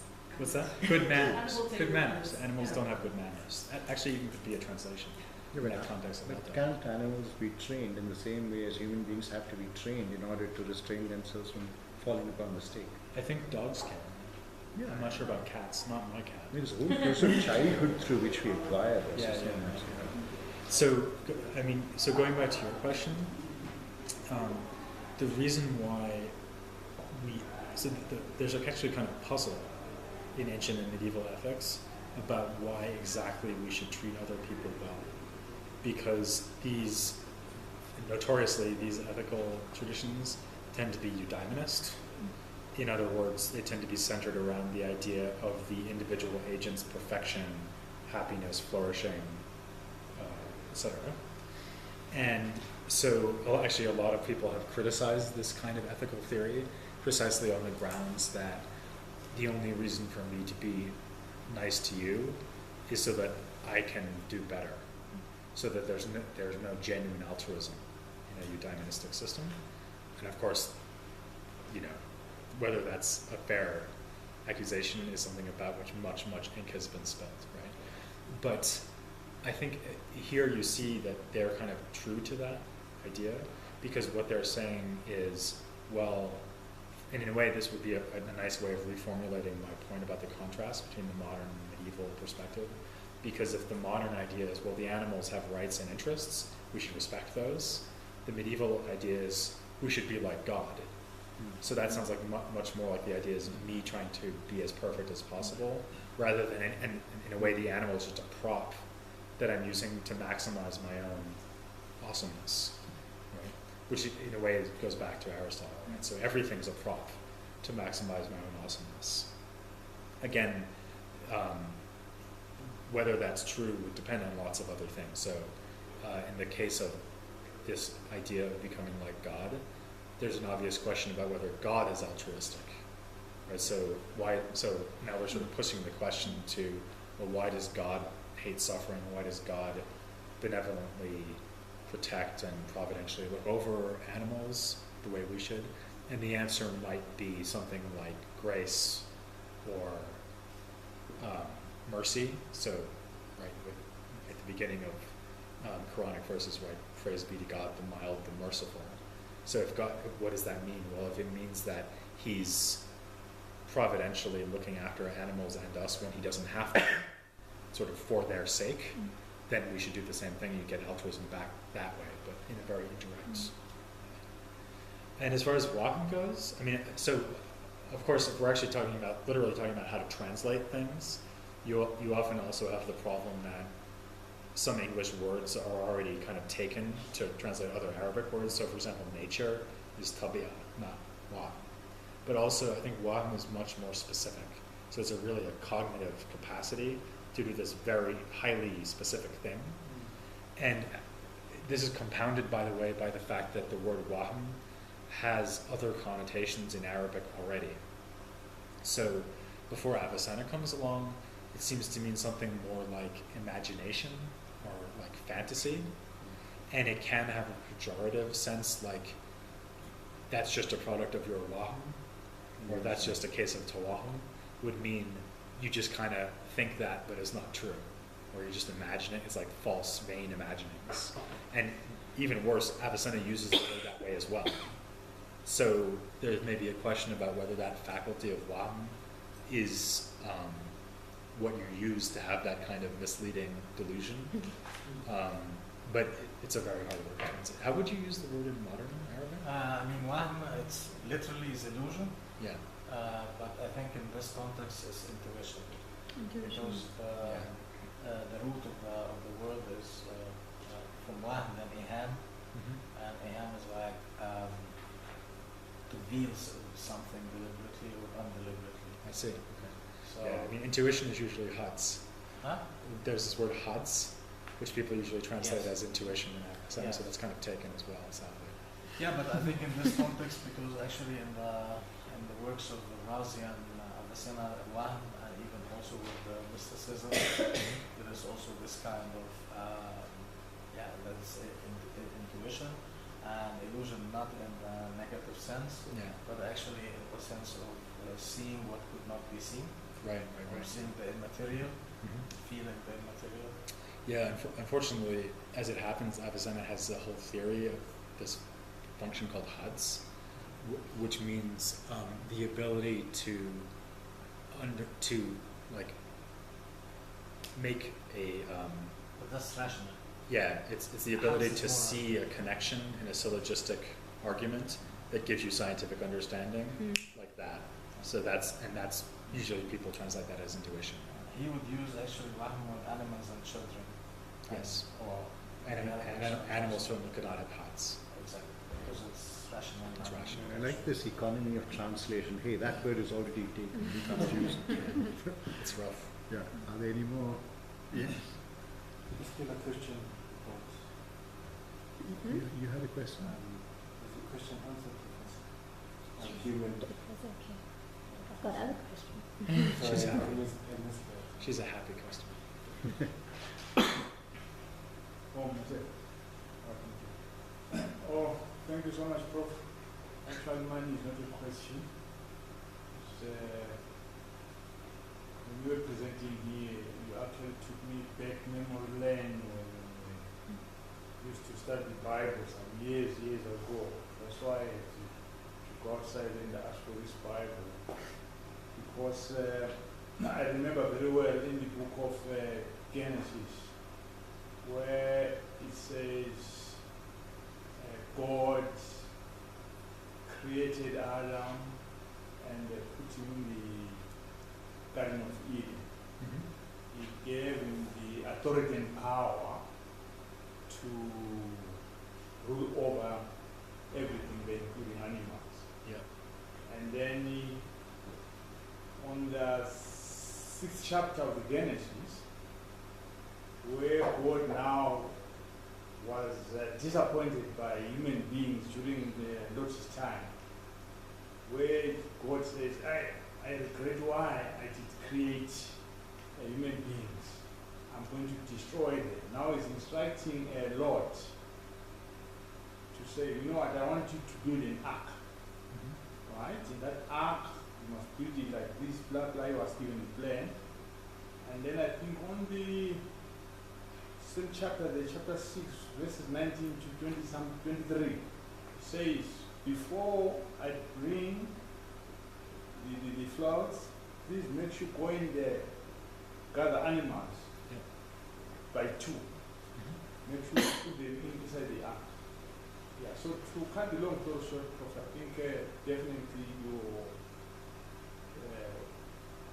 presentation here is in collaboration with the scripture that we human beings, we have got a relationship with animals. Although sometimes we tend to be ruthless against them. So thank you so much. Thank you. I'm happy to have the Bible on my side. I mean, there actually, remember I had that quote from the Quran where it suggests that the animals were kind of given to us for our purposes. And so that's a similar idea, right? The idea of Adam naming the animals in the Bible is matched with ideas in the Quran about humans having some very special role in creation. And in fact, in the Quran, in a way, it even goes better, it goes the Bible one better, by having the angels bow down before Adam.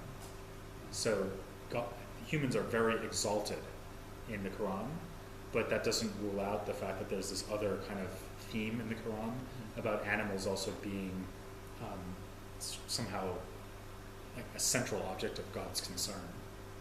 And I think you probably maybe even get that stronger from the Quran than you get from Genesis, but I didn't do as much Bible study as you did, so I'm not sure.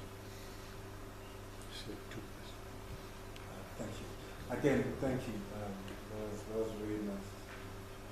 Once again, I received more than I expected, so you are on the road.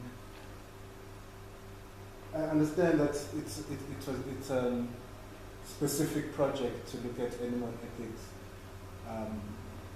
in Islam, Yeah. which I suppose is polemic when you consider how people think animal ethics is something that's emerging now in this current modern space we're in. But myself, I was also taken back to memory lane. I started thinking about my family's totem, symbolisms, animals, symbolisms in my own culture. So for example, my family's totem is a buffalo, and we are strictly not allowed to even conceive of how a buffalo tastes like. Right? So it's like there's this relationship between our own soul and the soul of the buffalo. And I remember also hearing an oral account of how people develop conservation spaces whereby it was prohibited to hunt a certain number of animals, or it was prohibited to hunt at all. And this was pre-civilization in my culture. Yeah. I think it seems to be a universal theme within people and culture, to be able to recognize virtue in animals, to be able to say that courage is synonymous with lions, wisdom is synonymous with elephants, and so forth. I don't think it's us personifying the animals, I think it's us taking on the animal's quality as far as we observe the animals. Right. So for that reason, we are not allowed to treat it in certain way. So I think it's nice that you focused it on one culture, and it was interesting that from my own cultural perspective, I remember that, oh yes, even in my own culture. Yeah, actually, thank you very much. So this is one of the things that as I think became clear on Monday, I'm also very interested in African philosophy, and one of the things that I'm hoping to learn about in the near future is animals in African philosophy. So I'm hoping to do a lecture series back in Munich at some point, where I kind of go from culture to culture and talk about animals in all these different cultures. And this is one of the cultures I wanted to cover. Also Native American thought about animals is really interesting. And I think actually, I mean, even without knowing a lot about this myself, it seems to me pretty clear that, again, there's this sort of self-congratulatory narrative that as science advances, we come to have greater respect for animals by understanding them better. But actually, if you think about it, I mean, so if you think about like Enlightenment Europe, as it called itself, if that produces views on animals like what we find in Descartes, there you have what is supposedly a more advanced scientific culture looking at animals, right, with all these ideas about mechanism and so on. And actually, what we would probably all see as a much less adequate attitude towards animals than you would find in, say, pre-colonial Africa or Native American attitude towards animals.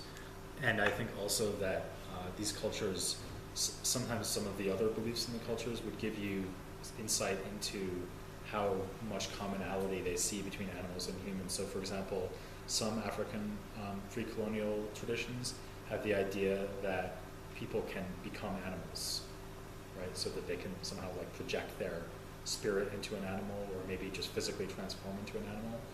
And that sounds a little bit like what we were getting in Platonist Greek philosophy, with the idea that the same soul could inhabit a human body and then an animal body, right? Or in India as well. So that almost makes it sound like your spirit or soul or mind or whatever it is that's doing that is kind of neutral with respect to whether it's male or female, animal or human or what. So that would be one way of thinking about it. Another way of thinking about it might be that in some way all living beings are really humans, but some of the humans are trapped in the bodies of animals. Or even worse, it might be that this is what you get in Plato explicitly in the Timaeus. All souls are really male humans, and some are being punished by being women, and the ones who are even worse than that are being punished by being animals. And you get, and theories of reincarnation or also like spirit possession could often have that kind of less attractive idea, like what's really going on sort of behind the mask of the body is always a male human, right? Or at least a human. So I think there's lots of different ways that can play out, and maybe we shouldn't expect that what we're going to find in these other traditions is always going to be wonderful and nice, but it's going to be interesting for sure. So I think it's something that really philosophers should take much more seriously and look into with an open mind. Thank you so much again. I think I will have some comments about the language, but maybe we can do this afterwards.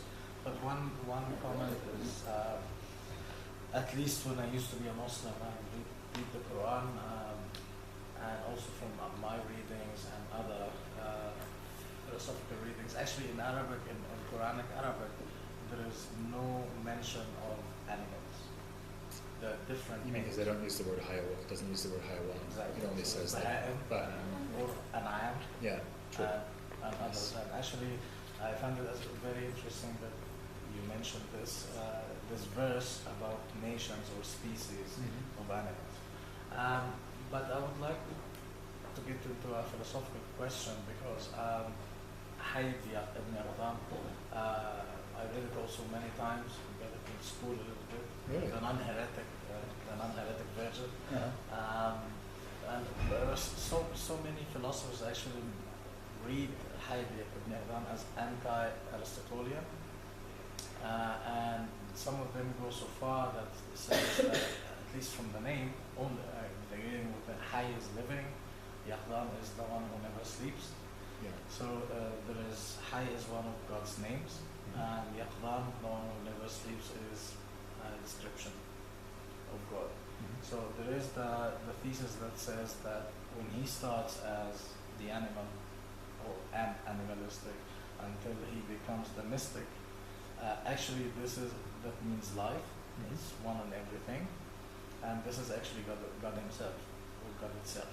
Okay. That in kind of evolutionary or roaming amongst the different living things or the different lives, you get to be like the one thing, and everything is one.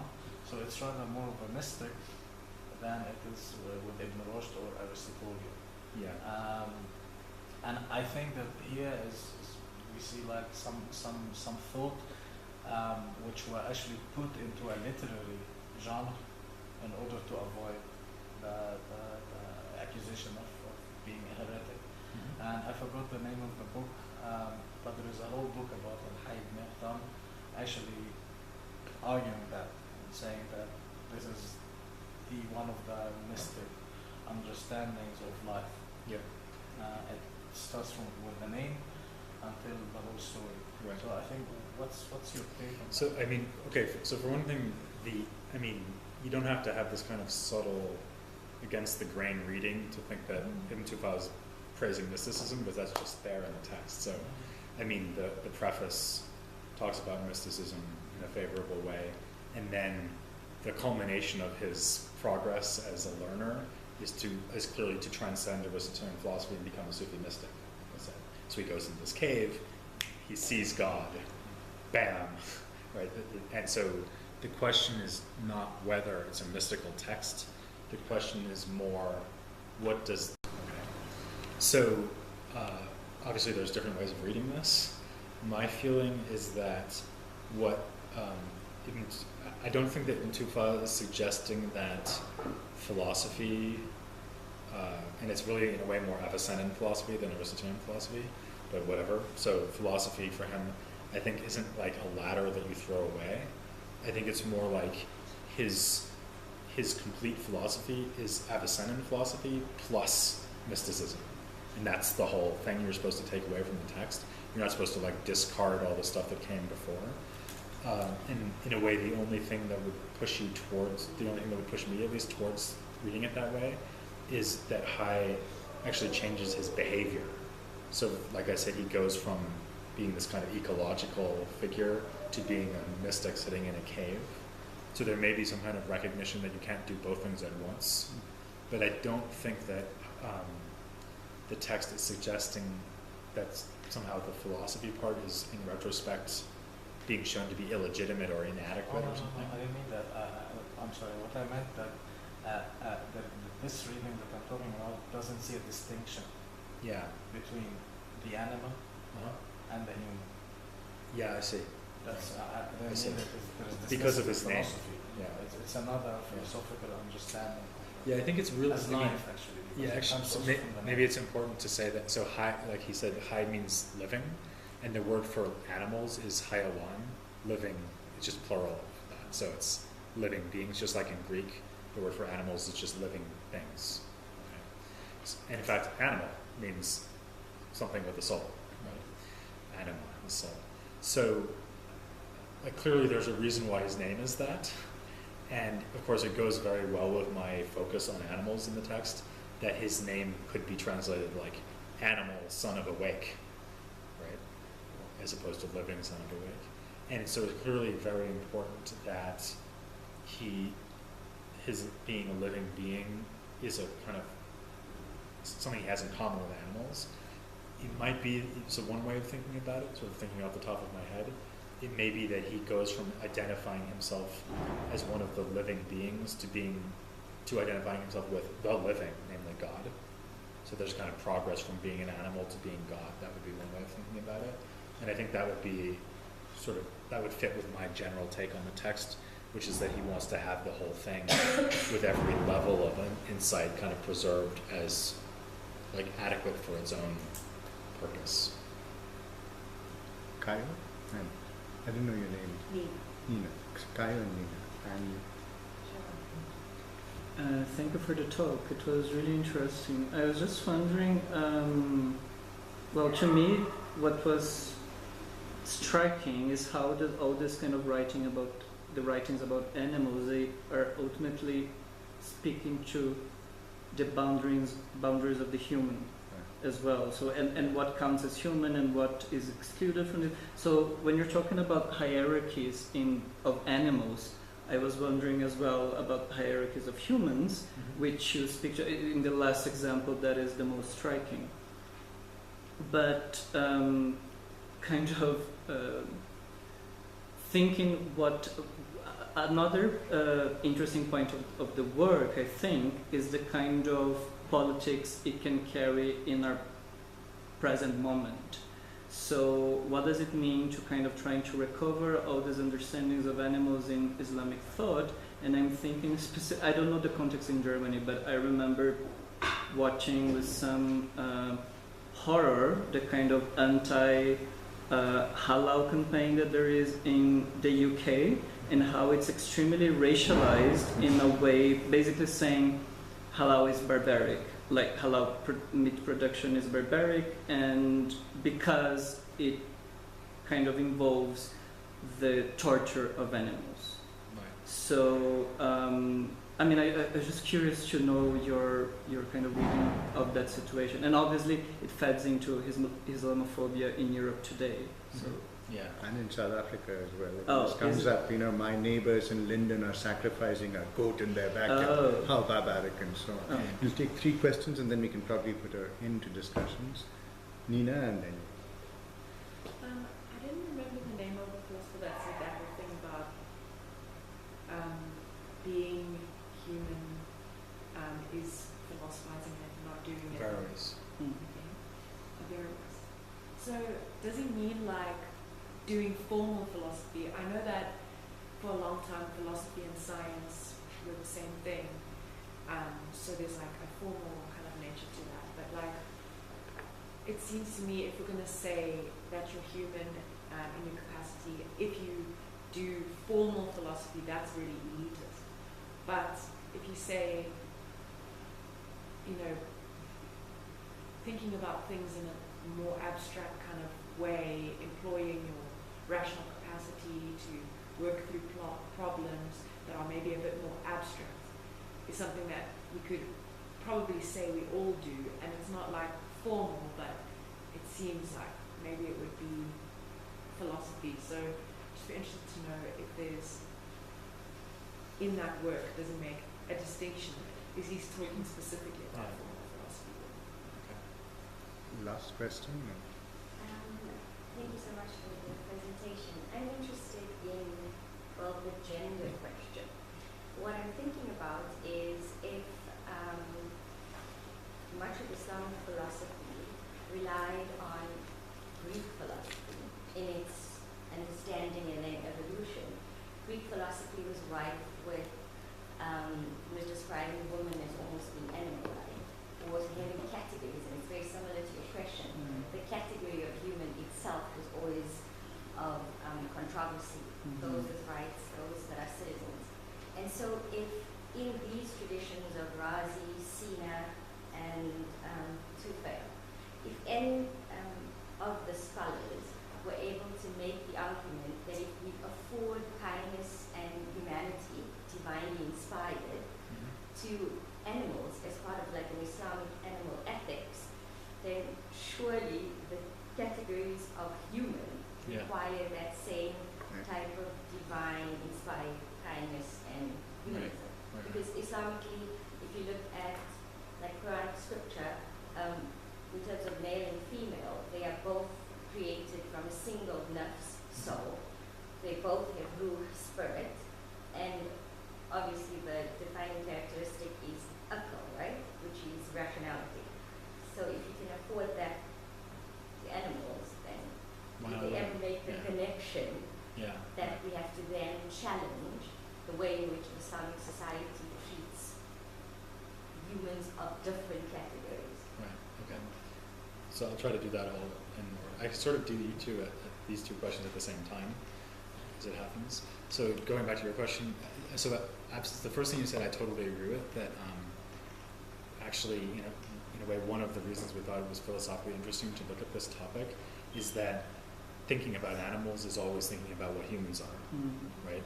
And not only because you're looking at this kind of boundary.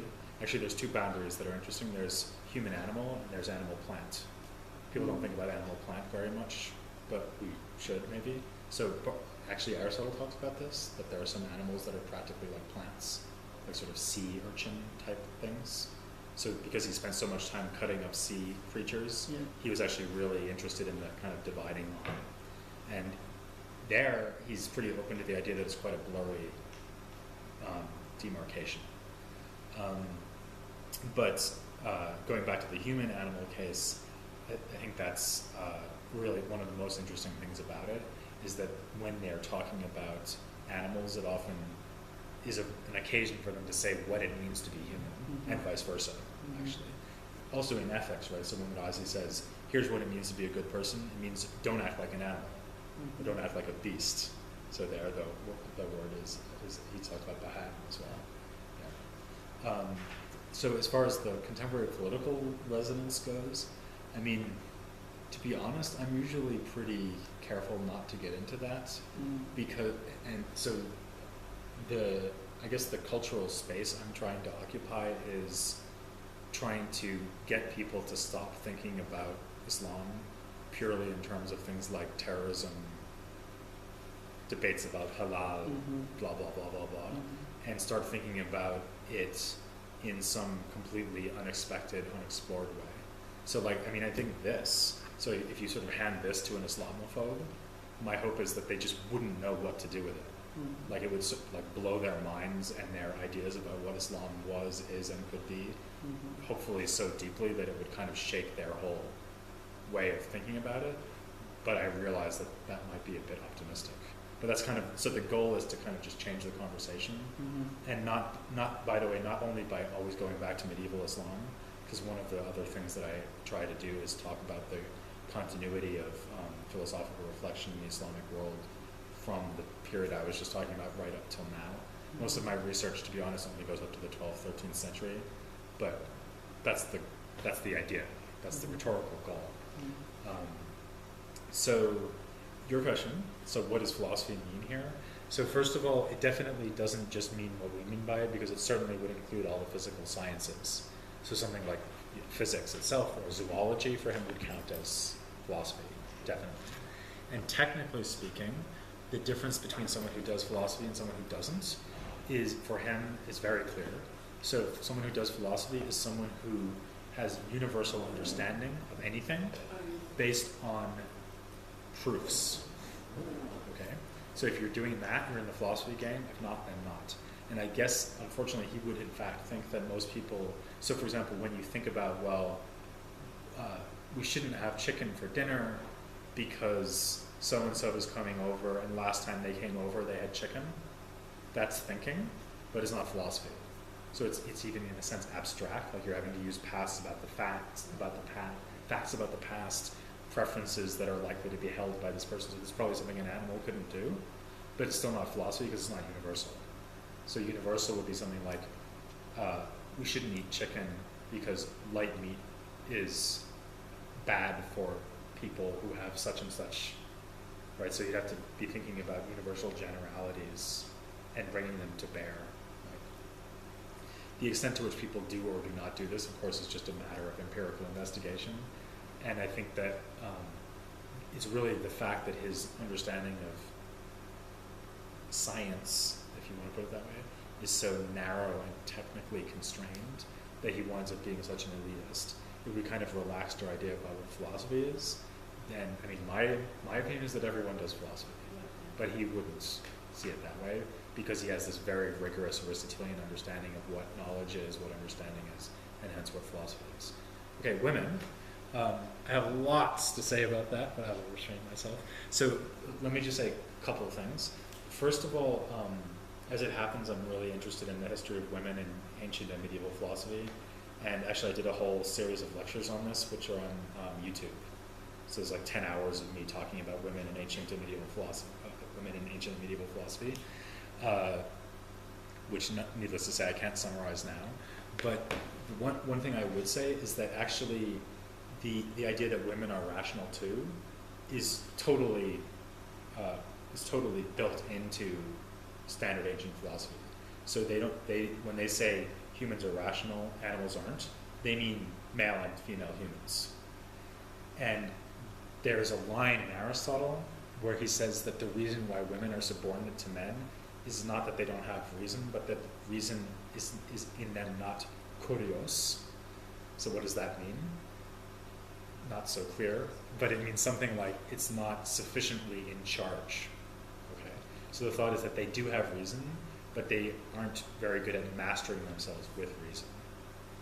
However, he also says that men should leave women to run the affairs of their proper sphere, which would be the household, which is clearly a rational activity and is even like a practical, sort of like ethics, but for a family or a household rather than for an individual. So even though he's like deeply misogynist from our point of view, even he grants that women are rational and even have a proper sphere of rational activity. In Plato, it's even better because, of course, Plato thinks that women can be philosophers. So there's this long stretch of the Republic where he says that women can do everything that men can do, albeit not as well, which doesn't sound very feminist, but still, since men can do philosophy, so can women do philosophy. Men can rule cities, therefore women should rule cities as well, etc. Right? So, I mean, so the first thing I wanted to say is that the picture in antiquity isn't quite as bleak as you were suggesting. The second thing I wanted to say is that there isn't like an immediate connection between the passages I was talking about and women. But there's an amazing passage in Averroes. So Averroes has gotten kind of a bad press here, but I'm now going to change that. So Averroes mostly wrote commentaries on Aristotle in addition to other works. But he complains that he wasn't able to get a copy of Aristotle's Politics. And so as a substitute, he commented on a kind of summary of Plato's Republic, which had come down to him. So he's got this passage about women can do everything men can do, blah, blah, blah, women should be rulers. And he's sort of explaining this, and he goes off on this tangent, and he says, yeah, actually, a real problem with our societies is that women have all this potential, and we don't exploit it because we just make them sit at home all the time. And it would be much better for our societies if women were kind of doing everything that they can do, namely everything men can do. So it's actually probably the most, like, the closest I know of to a feminist page of philosophy in all of medieval thought, even by a female thinker, in fact, would be this passage in Averroes' commentary on the Republic. Okay, so with that act of recuperation, which is you've been trying to do with Islamic philosophy in the Islamic world, I'd just like to end by thanking Peter for having been with us and engaged with me, particularly over the last 3 days, which is a difficult task since we were hanging around together for 3 continuous days almost. But it's being recorded. But I'll end with an animal story that's connected with my name. My name Dilip comes from Dilip was the great-grandfather of Rama, the hero of the epic Ramayana. And the story goes that Dilip is hunting in the forest and comes across a lion about to pounce on a cow and eat it up. The king is supposed to be, in Indian understandings, a protector of cows and Brahmins. So Dilip turns to the lion and says, cease and desist, you can't eat the cow is my subject. So the lion asks, am I not your subject too? I need to eat in order to survive. So Dilip, which reflects something of my nature, decides to cut off a piece of flesh from his body to offer it to the lion in lieu of eating the cow. Now, it might have been that he was a canny guy, because in ancient Indian epics, these kinds of questions are often test questions. You answer them correctly, then you don't have to do it. So suddenly the lion becomes the embodiment of dharma and tells him, well done, that was the right thing to do. And of course, everybody is saved in the story. So maybe that kind of, affinity across species is something that we need to look at. The possibility of humans sacrificing themselves for the animal may then lead to no one having to sacrifice for anyone else. But with that utopian thought, thank you all for coming, and hopefully we'll see you all on on Tuesday the 23rd, 10 to 12 and 2 to 4 at the Center for Indian Studies in Africa. Thank you. Good start. For a woman, a good story. My father told me this one meat eating cow.